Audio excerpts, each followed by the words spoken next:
Be smart, dummy, dummy, be smart. He said that fool, you weren't cool. He took a book to your school. Be smart, dummy, dummy, be smart. Don't get shocked if you get mocked. It's what you find when you use your mind. Don't you sweat it, look 'em in the eye. Don't regret it, hold your head high. Be smart, dummy, dummy, be smart. Try to show some tenderness, even when they're playing chess. You think it's dumb to be smart, but that's the way you make art. So be smart, dummy, dummy, be smart. Use your brain, that's a start.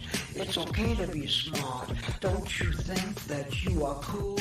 Sorry, dummy, the joke's on you. Hi, I'm James Ead, and this is Change Your Mind. I live in the divided states of America. And how do we become united again? We have to know that unity is not uniformity. We don't have to think alike, act alike, dress alike. And we try to change other people's minds most of the time. And we never think, or we tend not to think about changing our own minds. So this show is about me making a statement and having someone come on and try to change my mind about my statement, about my thinking. And, we're not trained to do that. So we can, though, if we put our minds to it. And if we think that it's possible that we don't know all the answers and that someone else might help us in our thinking and rearrange our thinking so that we might be more productive and get along better. So today's topic is climate change. And my feeling is that if everybody did a little bit, it would make a big difference. I put solar panels on, I drive an electronic vehicle. Maybe not everybody can do that, but they can do a little. And a little adds up if everyone does it. So I think that if everyone pitched in, we have a chance to affect climate change. And I brought in a guest today, Rick Rosner, who's going to try to change my mind about that. Rick, thank you for joining the show. Yeah, surely. And I don't think we're on opposite sides, really, except you think that everybody doing a little can help a lot. And I think everybody doing a little can help a little. And that the big changes won't be because people's behavior is willingly changed. And I think back 120 years ago when the major pollution problem in big cities was horse poop. The streets were 6 inches deep in horse poop, horse pee, and often dead horses. Yeah. Well, Rick, on that subject, there was the London fog that was deadly because they brought in manufacturing, and the manufacturing had toxic pollution into the air. And London has a tendency to have fog, and so it would collect, and people died. But the rich weren't affected. The rich could move away. Right. But in today's climate change, the rich will have nowhere to go.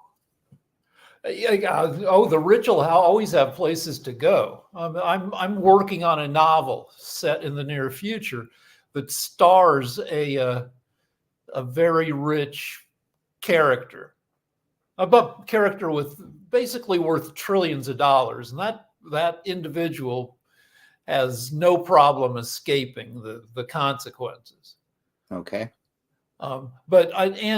Sometimes things do help. LA had the worst air in the country in the 60s, and now we use very expensive gasoline, where gas in LA can cost up to $3 a gallon more than it costs in the rest of the country, but it does make our air better. It's still among the worst air in the country, but it's much better than it was in the 70s. But to get back to the horses, people tried all these different ways of dealing with the poop. And what really got rid of the poop was cars came along with their own forms of pollution. Right. So you think something else is going to come along? Yeah, I like to think of this as the end of the world. Not that we're all going to die, but that human society is going to be just it's going to get its ass kicked by AI and other advanced technology. And And that like I get annoyed with my wife because she's not the best recycler. She throws all our junk mail into just the regular garbage. And I'm like, well, come on, you can recycle. She goes, it all goes the same place anyway. And I worked on a TV show where we set up a hidden camera in our office. And it turns out, at least in that office, it all went the same place. That we separate everything, but then the janitors would come along and just throw it all into one bin. Oh, that's depressing on so many levels. And when you like the beverage companies talk about recycling, but it turns out like only like 3% of the plastic in a bottle, I think, is recycled plastic. And I think just by being Americans, we have a huge carbon footprint. Yes. And I just think it will be market forces rather than behavioral influence that will make the difference in the future in ways both good and kind of horrifying. Well, okay, that leads me to a different question, but I'm going to ask this one first, because we didn't used to recycle at all. So that was a behavioral change. And until you told me that depressing story, I thought it was making a difference, and I do think that we can change our behavior, and it comes to sort of like people in my sphere of influence can be influenced by me, and then people in their sphere of influence can be influenced by them, and so on. And so I think I just believe in ground swelling up kind of movements. I don't disagree, though. I believe that the market plays a huge part, that like packaging is slowly changing, but not very, I mean, it's still crazy. We order stuff from Amazon and from Chewy, and it comes in a box, and then we're all wrapped in plastic. Oh yeah, the packaging is. And now the boxes are saying this box consumes less material than the box we used to deliver it in, but it's still a ton of material, and we're not going to give up Amazon and the convenience of Amazon, even though we know that Amazon is pernicious, does a lot of horrible things. But the pressure on manufacturers, when people raise a certain amount of fuss about ridiculous packaging, they slowly, make efforts, and it's half-assed. So am I understanding correctly that you're basically saying the consumers changing their behavior won't have as big an effect as companies or marketing forces or manufacturing forces? If they change their behavior, that would be much more of an impact. Sure. And I think things will change, but as part of overall societal changes that, this is 2023. And this was, looking at 2023 from the 1950s, we were supposed to have flying cars. Yeah. We were supposed to have moon colonies, maybe Mars colonies. And, that didn't happen. What we do have are these handheld computers that do more computation in like 60 seconds than all the computation done by everybody in World War II. These. Yeah. And so I believe our future is computation and virtual reality, and that a lot of changes will come from society shifting to a lot of people living kind of matrix type lives where, in the Matrix, if you remember, people dream they're living regular lives in kind of the 80s, but really they're living in the, 22nd century or something. They're all in pods and they're unconscious, having the 80s pumped into their heads until they take the red pill or something. Right. And I feel like in the future, it'll be cheaper for people to live in virtual reality. And in my novel, I see the emergence of what I call racks, which are really crappy apartment buildings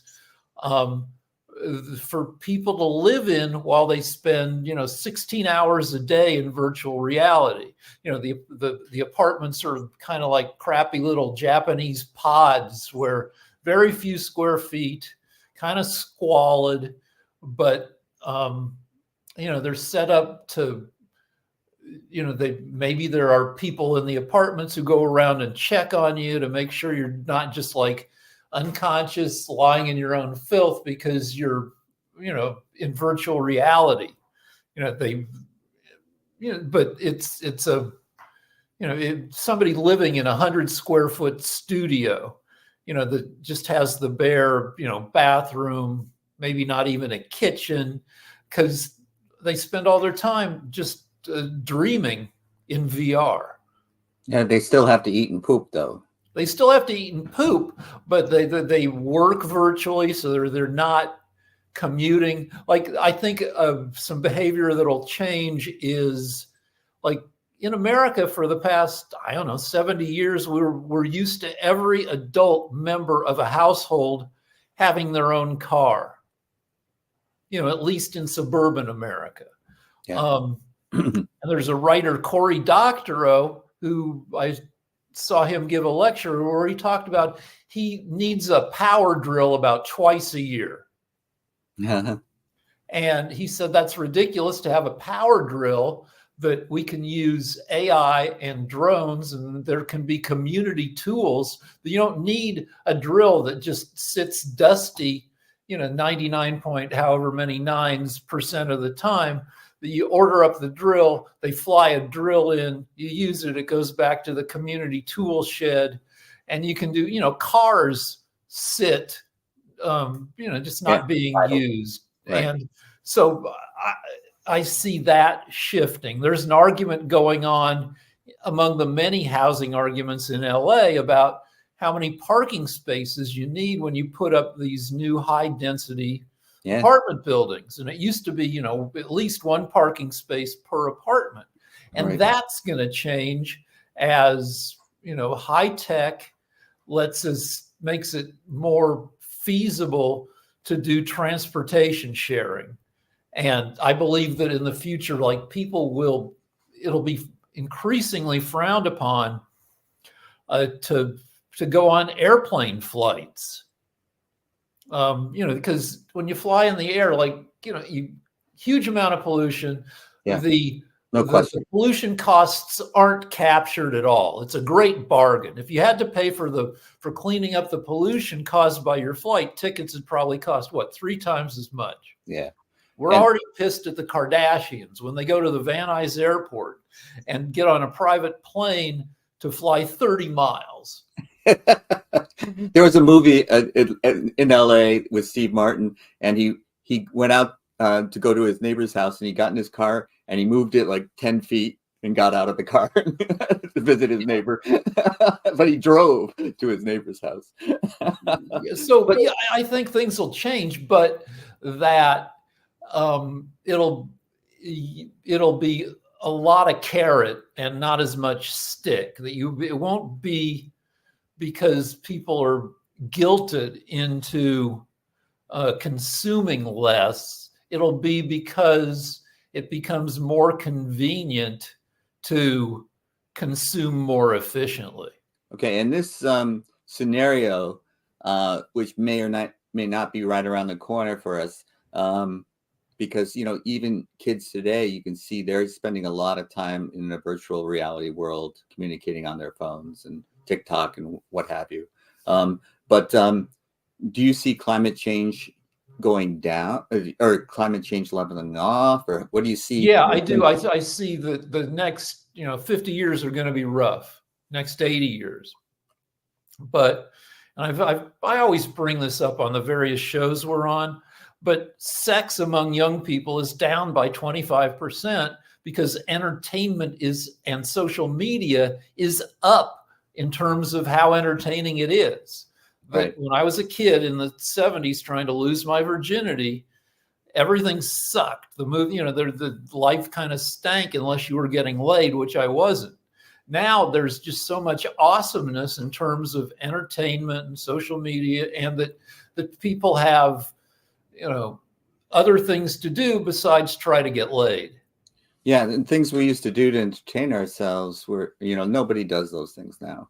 And so I think lifespans will go up. People will have fewer kids, and later, you have kids to leave a legacy. But if people can leave a legacy just by not dying, then they'll do that. And I think that AI and other improvements in medicine will increase lifespans and health spans a ton. Even the UN, which says that in developed countries, the average lifespan in the next, 30 years is going to go to 100. Yeah, that's an astounding statistic.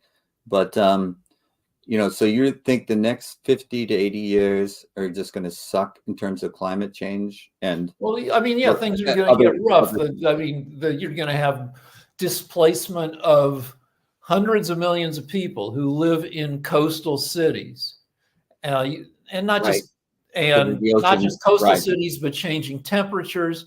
If I were smart, I'd be buying a ton of land in Canada. We should marry Canada. We should, if possible, become one country with Canada, because Canada's got the world's largest land mass. Yes. And it's going to get more and more, but 90% of the Canadian population lives within 50 miles of the US border because frickin' Canada's cold. Yeah. But as things shift, Canada won't become, a tropical paradise, but it'll become more desirable. I believe that the entertainment industry will eventually leave LA for the most part the way it left New York in the 70s. Right. Because LA will get hotter, and entertainment industry people are babies, and they don't want to be uncomfortable. And it'll be drier too, so they won't have anything to drink. Yeah, no, you should also, people should be buying stock in water public utilities, because there's all the science fiction, near future science fiction I read has people fighting over water. Yes, absolutely. And we see it today, and it's going to get worse. So there's a guy I know who I consider a mini Bill Gates, this guy who starts tech companies and then brings them into fruition and then sells them, starts new companies. And he says that by the year 2100, the world will have 1 trillion AIs in it. They won't all be conscious. They won't all be like robot butlers and girlfriends.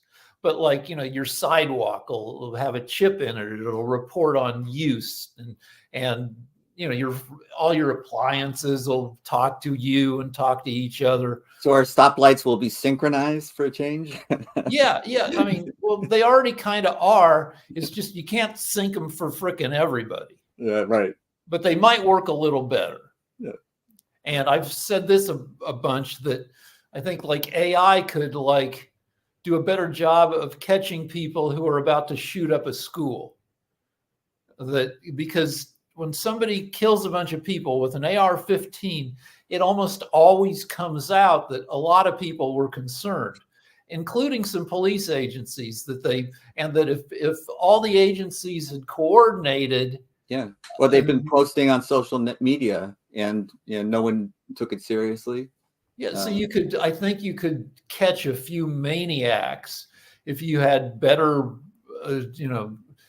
information sharing running in the background. Yeah, sure. And also you can see someone approaching the school and report it, and all those types of things as well, if they were armed, if you had better detection systems in place. But, AI is the show, I want to concentrate a little bit on climate change, or mostly on climate change. And let's assume that AI is a burgeoning development, and it's accelerating. It's not like one of those things that's gradually becoming more and more part of society. It's like a hockey stick going like this. Yeah. So I am a little bit puzzled about how it's going to, until we become pod people, how it's going to affect the consumer manufacturer relationship, and how that will change our packaging, things like that have a direct effect. And if we stop flying and stop trucking and stop all of that kind of stuff that is major pollutants, the dependence on fossil fuels, I guess I'll cut to the chase. Do you think AI will cut our dependence on fossil fuels? Here's what I think will happen in the long run. The climate change isn't a problem if there are fewer people. Right now we're at 8 billion people. And the UN and other people project we will peak at 11 to 12 billion people by the end of the century. There's the better people are at not dying, the fewer people they make. Like in underdeveloped countries where you're going to lose a lot of kids to disease, malnutrition, people pump out a bunch of kids. And those, as countries become developed, the number of kids per capita goes down. And I think that in the tech world we're moving into, that trend will be even more pronounced. That, we already have a problem in the US in terms of, the boomers own everything. 94% of assets privately owned in America belong to people 45 and older. That's an astounding statistic. It's crazy, and it used to be that those assets would turn over because people would die. Correct. Right. But people are living longer, and though with a blip with COVID and opioids, you got control for those, right? Yeah. But I think that people will live even longer. I think that'll lead to people. We and a bunch of other countries like Japan do not have enough kids to replace the population. The only reason the US population grows is because of immigration. Right. So I think that trend continues, and I think we peak in terms of population even sooner than the UN thinks we will. I think, by the end of the 21st century, I think population is maybe going down, though when you look at the number of conscious entities in the world, that'll continue to explode, because at some point, it becomes possible for AI to be conscious, and which is a whole new set of problems. Because do you give conscious AI rights? Can you marry your robot girlfriend? Does a billionaire who's replaced 95% of his brain because he's 116 years old with biocircuitry, is that still a person with rights? And science fiction makes all sorts of predictions, and all the ones that are physically possible eventually come true, though it usually takes longer than science. Like, we've already passed the year of Blade Runner. Yeah. So it takes a while for the world to turn Blade Runner-ish, longer than the movie would have you think. But eventually all this stuff happens. And I see the world as becoming Disneyfied. That is, we're going to mess everything up. We're going to, the oceans are going to be inhospitable to life. And so's the land. And we're going to lose a lot of species, except that we'll have their genes on file. So I think we have the tough decades, and then decreasing population, or at least a decreasing rate of population increase, plus increasing efficiency via tech, means we get a handle on climate change, and perhaps the entire planet becomes curated, that we we brought back the bison after we killed them. Now there are quite a few bison across America. They're not in danger of going extinct. And I see us reseeding a bunch of species and, doing a certain amount of terraforming. Like Venice is sinking. You can buy an apartment in Venice, one of the most beautiful cities, Right. For cheap, for less than you can buy an apartment in Los Angeles, because it's so threatened by flooding and tourists. But if even now we can't get insurance, fire insurance in California because of the wildfires. Right. So we'll come up with technology to, how all this, a bunch of stuff is going to get cheaper. Like there are all these, there are companies that basically 3D print buildings now. There's, and that'll mean the cost of housing will decrease, the cost of food, all the AI will make a lot of things cheaper, medicine cheaper. Yes, I agree with that. And also what you're talking about, the tough years, and aren't they really catastrophic years? Well, it's always the apocalypse for somebody. Yes. And so, it's apocalyptic for like up to, say, 10% of the population is forced to move. That's 800 million people. It's already causing wars. There are conflicts in Africa that are exacerbated by the changing climate. Right. But eventually, like with Venice, I think people will make huge trillion-dollar fortunes from various fixes to climate change. Right. I think in my book, there's a company that just sends digger robots under islands that are being flooded, like Venice, and burrows under these islands. Venice is only a couple miles across, so it's like that would be one of these test cases.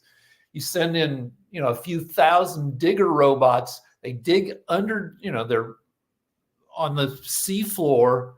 They dig under Venice, and then they start lifting it up. Like a millimeter a month, which would be plenty to keep ahead of the rising seas. Well, many of the types of solutions that I have heard before have been like this, just faith in technology, and that I'm not going to worry about climate change because they'll solve it. But you're describing something a little bit different. You're describing what seems to be an inevitable way of artificial intelligence not only taking part of society, but in many ways taking over society. And the effects of that will be some sort of counter agent to climate change. But the displacement, and also social change that's going to be involved in that is going to produce not only species that were extinct and become populated again, but also a very different human being, as far as I can see. Well, an unaugmented human will no longer be the smartest being on the planet. We've seen, over the past, in the Trump era, how easy it is for like a barrage of not very sophisticated social media messaging to make people nuts, to manipulate people. And right now AI is stupid. It doesn't come up with much on its own, and it's not conscious. But in the future, AI is just going to get smarter and smarter. Humans are going to be more and more manipulatable because of the power we will be entertained. Life will be increasingly fun thanks to AI. We're already more entertained than we've ever been before. but we will be, managed. And the people I see, like, very, people will kind of aggregate themselves according to how much technology they can tolerate. You'll have various levels of Amishness, say. And then people will. The Luddites will no longer exist, I guess. What's that? The Luddites will no longer exist, I suppose. Well, the Luddites I read a little bit about them, and they weren't against technology. They were against shitty technology. Yeah, sure. Yeah. And everybody should be. And so, I mean, that's when people talk about this fear in this AI world that you're talking about, is that we'll have shitty AI. Well, I mean, a scary thing, and this pops up. My wife wrote her first science fiction story, and she came up with a very common theme. I think it shows up in Spielberg's AI, which is the pathetic, conscious robot in a landfill. That we need to start thinking about robot ethics, both for people's sake and for the sake. Asimov. Yeah. That it'll be possible in the future. It'll be possible to create a conscious entity with human level cognition, or even for about $5. And when it's so, humans will be cheapened that way, but then the conscious entity is cheapened by the virtue of just not costing much.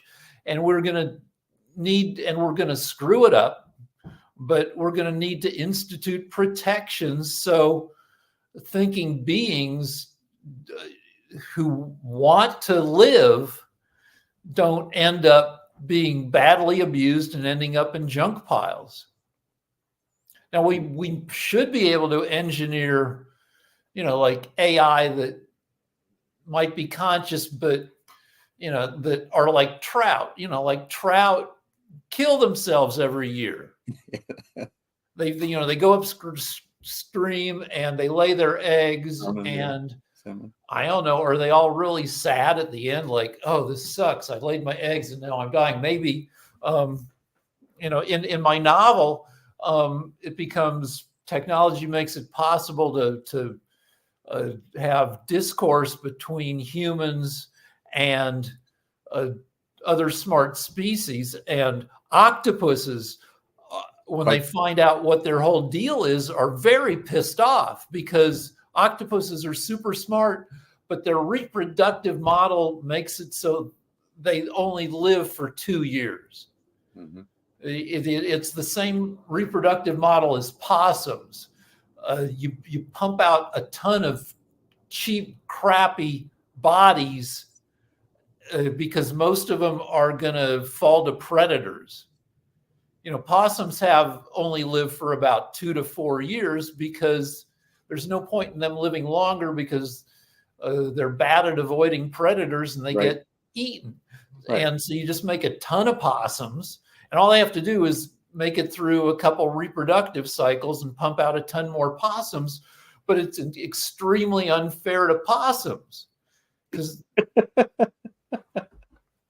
Well, Rick, I've got to wrap up now. But let me just see if I can summarize. My first thought was, if everybody does a little, it'll mean a lot. And you're trying to change my mind to think that if everybody does a little, it'll mean a little. And I think you've been pretty successful in doing that. So the actions that I want to take based on our conversation are more going to be towards what are the effects of the future changes that are on our horizon, and what are we going to do about that, and to plan for it, to intelligently plan for it, and to the UK government, the British government, which is it's pretty MAGA-ish, it's conservative. They just added a minister of common sense to their government. That's the Monty Python skit. It is. And it seems to me like BS. It's like, oh, come on. But I would say that the U.S. could benefit by adding a department of the future to, because I mean, the future's coming. It wants to kick our asses, and we would be well served to think about what's going to happen before it happens. Yes.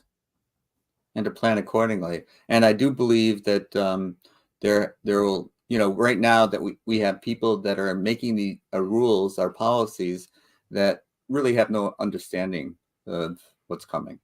Like a Chuck Grassley in the Senate, 80 something, and like there is one guy in the House who sent himself back to school to learn computer coding and computer science, because he correctly thinks that you've got to, like every kid, I think, does learn to code, but every kid should be learning to code. And I think we need a push for STEM, because if we don't get in front of it, it'll own us. And China and India are going to own us because they're pushing too, and they have combined 8 times our population.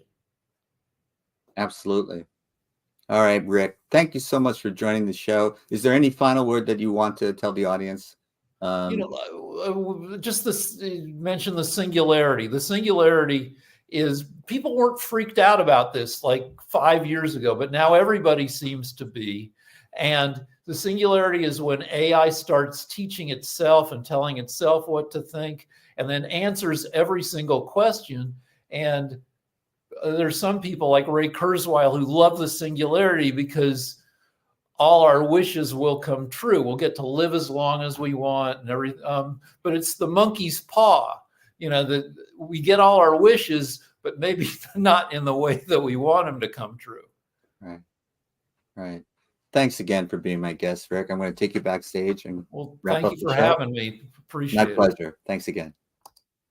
That was Rick Rosner trying to change my mind about climate change, and what everybody does a little, it might mean just a little. That there are forces at work here that are far larger, that are going to influence whether or not we survive as a species, or if we survive as a species, will we be surviving as the same species, or will we be forever altered? So these are questions that I'm going to think about and perhaps change my mind about. But, the idea here is to work on yourself, to change yourself, to change your perceptions of others.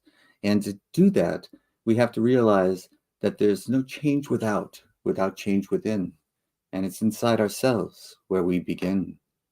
It's not our brains, it's not our hearts, it's deep inside where it starts. And remember that every weekend is a new beginning.